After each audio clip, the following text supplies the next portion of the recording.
Hello, I'm Derek. I'm a software engineer here at Syntasso, and today I'm going to talk about Cratex and give you a little bit demo about Cratex and what Cratex does. So to get us started, just want to set up the agenda. This is what we're going to cover in the demo today.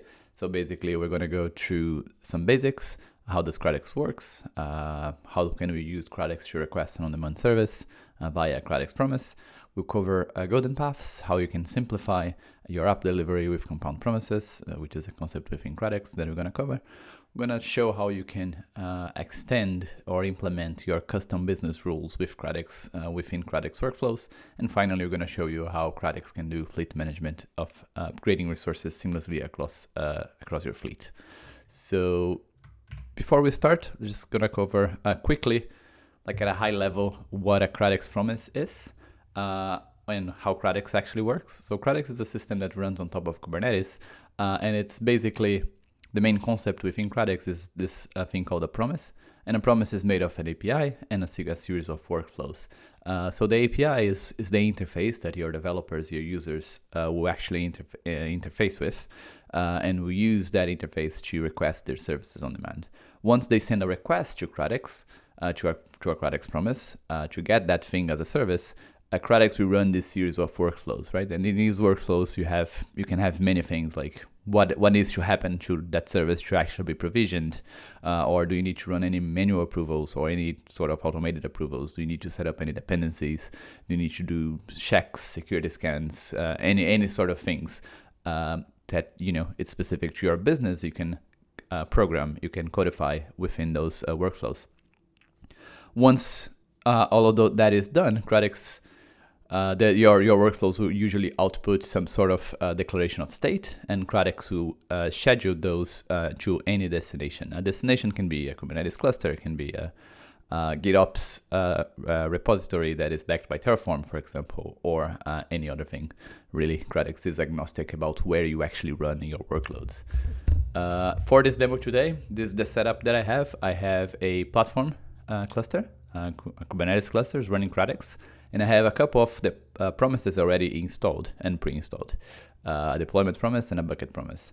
I also have a few destinations. Two of them are Kubernetes clusters. One I will call the dev destination. The one is the prod destination.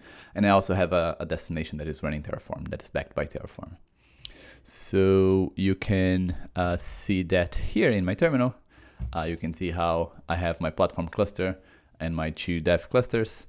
A developer at any point can actually come over here and find out what are the promises that I have available and do something like get promises, right? And you see, well, those are the two promises that I have available on my platform, which is great. But before we jump in and actually use that promise, let's just take a look. What is a promise? What is the composition of a promise? A Kratix promise is basically those four things. It's an API, which, as I said before, is the interface. It defines what can the user configure, what can the user set to request that particular service.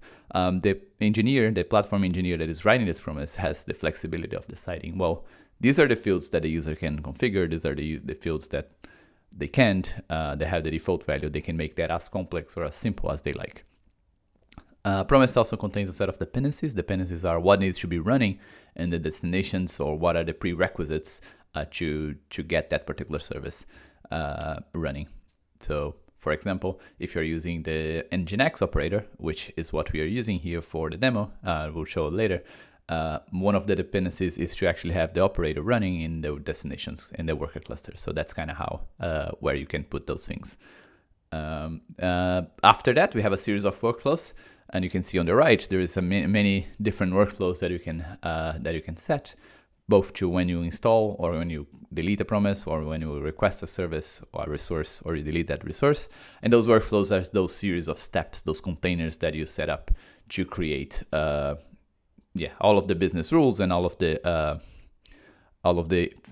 necessary steps to get that thing as a service within your organization. And finally, you have the destination rules, which defines where will those things actually go once they are requested. So we follow that. You can see that I already have a deployment promise here on my Kubernetes cluster. So what a user could do right now is come over here and send a request, right? Look, this is Kubernetes.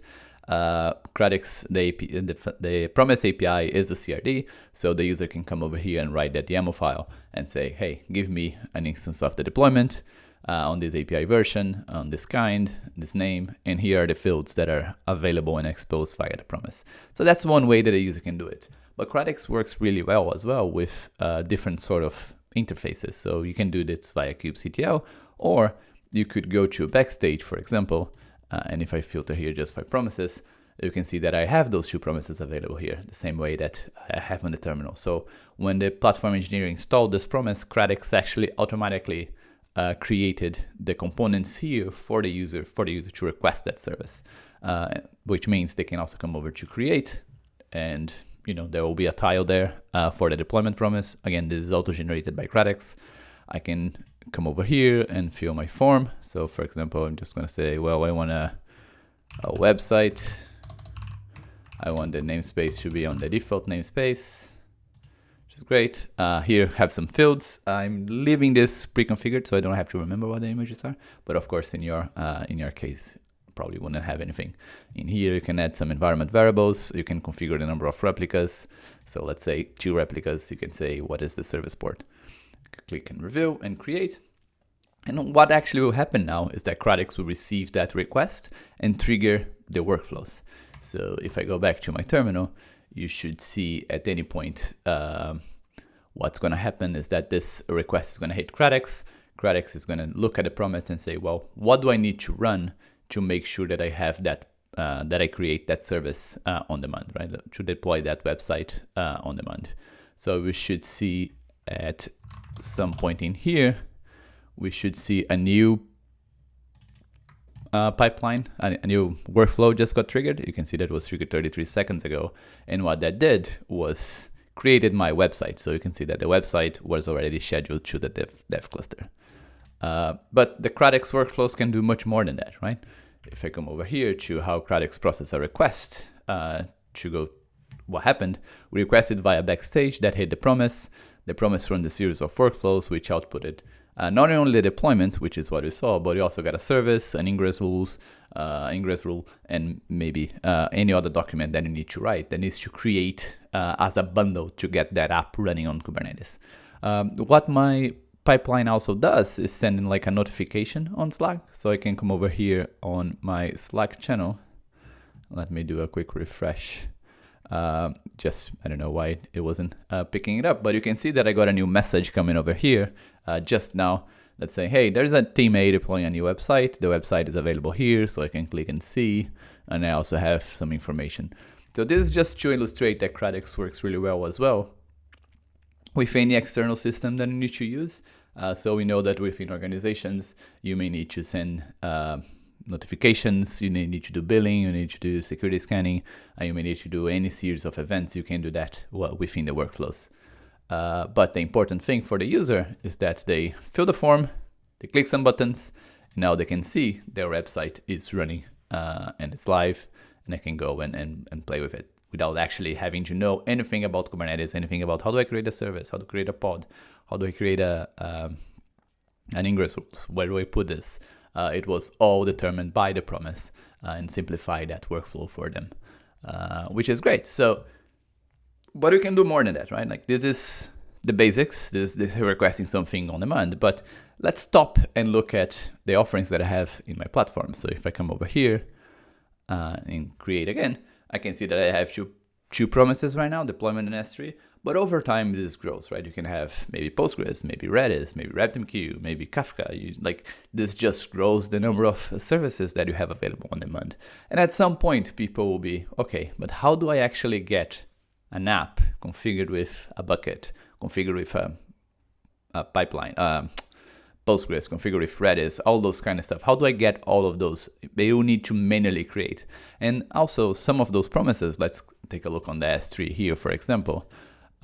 They can be relatively complex, right? Like this API may be covering a lot of ground to make sure that the user can get this as a service. So for example, if a user is trying to request a bucket, they may be like, well, what is the encryption that I need to select? Maybe it's this one or this one. I don't know. And do I need to lock? Do I need make it public? What region? Is this the region that I should be running things? Does it change if I run it on prod or dev? What is the versioning? Do I need to enable that or not? So this can be quite complex, and the cognitive load of the user trying to request the service can increase. It's better than they can get it on demand, but it would be even better if they could get that, Heroku experience or that Cloud Foundry experience, where it's basically, here's my app, can you run it? Figure it out, like I just want this app with this set of resources configured and attached to it. Can you run that for me? And Cratex allows you to do that via compound promises. So a compound promise is a combination of promises. It's basically a promise that requires other promises. So you can see that the structure of the promise is the same. It has an API, workflows, destination rules, but in the dependencies, it actually points to other promises. And what a compound promise can do is actually trigger requests to the like lower level component promises and make sure that those lower level promises do the responsible bits about requesting the S3 bucket, but pre-configuring resources, pre-configuring fields, so the cognitive load, so what the user needs to configure gets decreased, and then they get like that better experience, that better developer experience. And it is exactly what we're gonna do now. So I already have a promise called app as a service promise. Let's just go and install that one.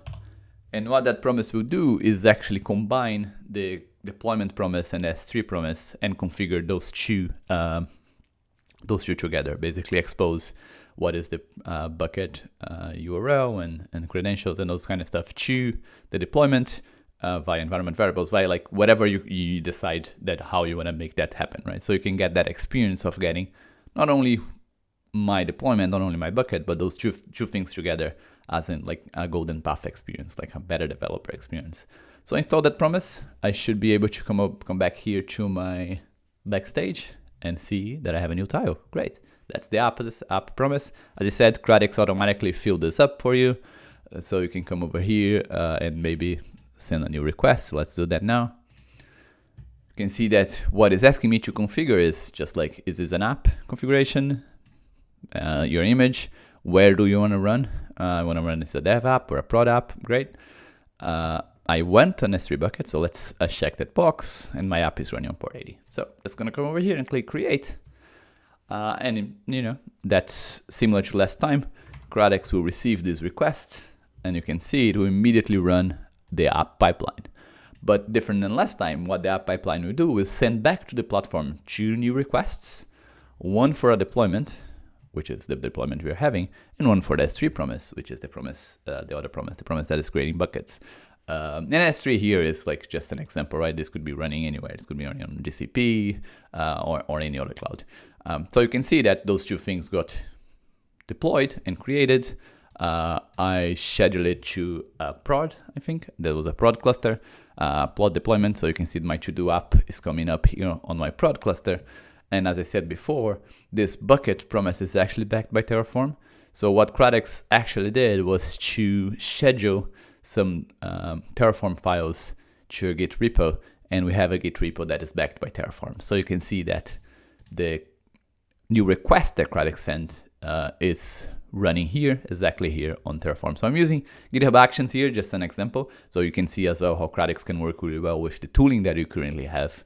And you can see that the Terraform that is creating, the bucket that is creating is called Acme to do, Acme org to do, some hash. So again, this is to do with my policy in my organization. You can see how it created a bunch of like specifications here, configurations based on wherever I decided.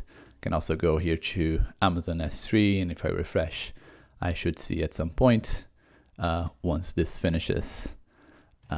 It's still running Terraform play. I should see that bucket getting created there. So this is created. So let's take a look. And you can see, here you go, this is the new bucket. So you can see how this is quite powerful. So if you have multiple teams contributing promises to the platform, you don't actually need them to necessarily change how they're doing things. So maybe they already have, a GitOps repo set up with some, when the commit comes in, they run some GitHub actions or Circle CI actions or whatever.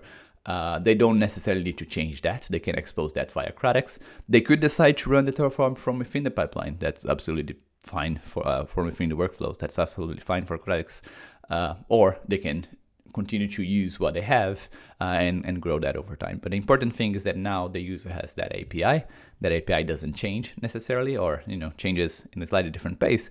But what happens in the backend, the user doesn't really care. All they care about is, can I get my service? Can I get my resource deployed? So basically that's what happened. It's a big diagram, but we send a new request for a new app. We run the workflows, which send 2 requests back to the platform, one from a bucket and one for a deployment. The deployment workflow run, generated the set of documents, sent a notification on Slack, so you can see the new notification coming up here as well. Scheduled that to the destination. The same with the bucket, but the bucket went to that Git repo, and we saw that we had like an agent there running, which is GitHub Actions, and deploying that app on my cloud. That comes into the golden path. So now we have a better developer experience. We're using lower level components to deliver a better experience, which is great. The next step, the next thing we want to show is how to incorporate business rules, right? How can you use Kratix Workflows to incorporate those rules? So we already saw how we send Slack notifications. It's easy to imagine how you could run compliance scanning, security scanning, and all those things. As a matter of fact, this is exactly what we have. So if I do get my deployments from my promise, you can see that there is already a compliance issue that is being alerted there for 2 of my deployments. I have warning, non-compliant deployment, replicas must be more than 1.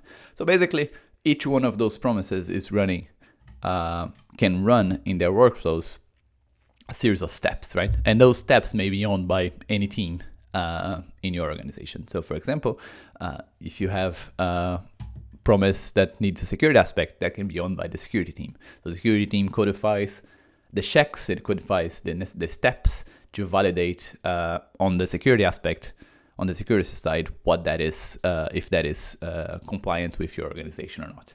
You can have, observability, audit, billing, notification, all of those different steps in your pipeline, which we are calling aspects here, being contributed to the platform by different teams. And then each promise, you can reuse those aspects across many promises. So you can see how each promise will probably have some provisioning stage, which is unique to that promise, but it can also use any shared aspects that are available from within your organization. And similar to the previous, and those aspects can call any API. So they can do basically anything that you need to do. And that's how they kind of look in a promise.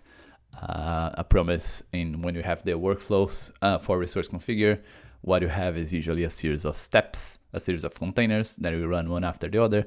So you can see here that this particular promise has a compliance scanner aspect, a notification aspect, and so on and so on, which is great. So, all right. So at this point, we are seeing how I have my aspects, how I'm across my fleet, I'm reusing those things. I can actually get here on my bucket promise. You can see no compliance issue found. So I'm using the same compliance aspect on both the promises. But the next thing that you need to think about is, how do I upgrade? How do I change it? How do I make modifications across the fleet?